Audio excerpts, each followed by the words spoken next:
లోక్సభ ఎన్నికల సమరం చివరి దశకు చేరింది. ఆఖరి విడత ఎన్నికలకు రేపు పోలింగ్ జరగనుంది. 8 రాష్ట్రాలు కేంద్రపాలిత ప్రాంతాల్లోని 57 ఎంపీ స్థానాలకు పోలింగ్ నిర్వహించనుంది ఈసీ. దీంతో పోలింగ్ కేంద్రాలకు ఈవీఎంలను తరలిస్తున్నారు అధికారులు.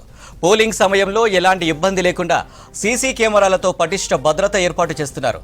ఉదయం 7 గంటల నుంచి సాయంత్రం 6 గంటల వరకు పోలింగ్ జరగనుంది. చివరి దశ ఎన్నికల్లో మొత్తం 907 మంది అభ్యర్థులు పోటీ పడుతున్నారు.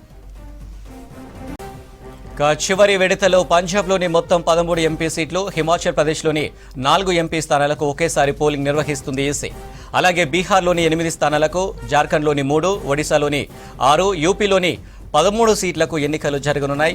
పశ్చిమ బెంగాల్లోని 9 ఎంపీ స్థానాలతో పాటు చండీగఢ్ సీటుకు తుది దశలోనే పోలింగ్ జరగనుంది. మరోవైపు ఒడిశాలోని 42 అసెంబ్లీ స్థానాలకు కూడా రేపే పోలింగ్ నిర్వహించనుంది ఈసీ. 7వ విడత పోలింగ్లో పలువురు ప్రముఖులు పోటీలో ఉన్నారు.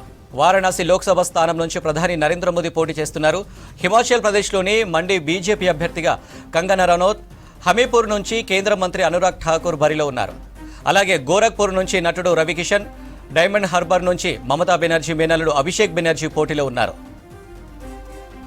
ఇప్పటివరకు దేశవ్యాప్తంగా 6 విడతల్లో పోలింగ్ను నిర్వహించింది ఈసీ. మొదటి దశలో 66.14%, రెండో విడతలో 66.71%, మూడో దశలో 65.68% పోలింగ్ నమోదైంది.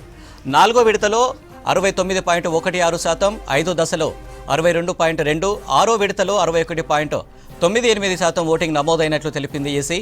ఇప్పటి వరకు దేశవ్యాప్తంగా 6 విడతల్లో 486 ఎంపీ సీట్లకు పోలింగ్ ముగిసింది. అయితే సుదీర్ఘంగా కొనసాగిన ఎన్నికల ప్రక్రియ రేపటితో ముగియనుంది. దీంతో జూన్ 4న ఓట్ల లెక్కింపు చేపట్టనుంది ఈసీ. మరోవైపు రేపు సాయంత్రం వెలువడనున్న ఎగ్జిట్ పోల్స్ పై సర్వత్రా ఉత్కంఠ నెలకొంది.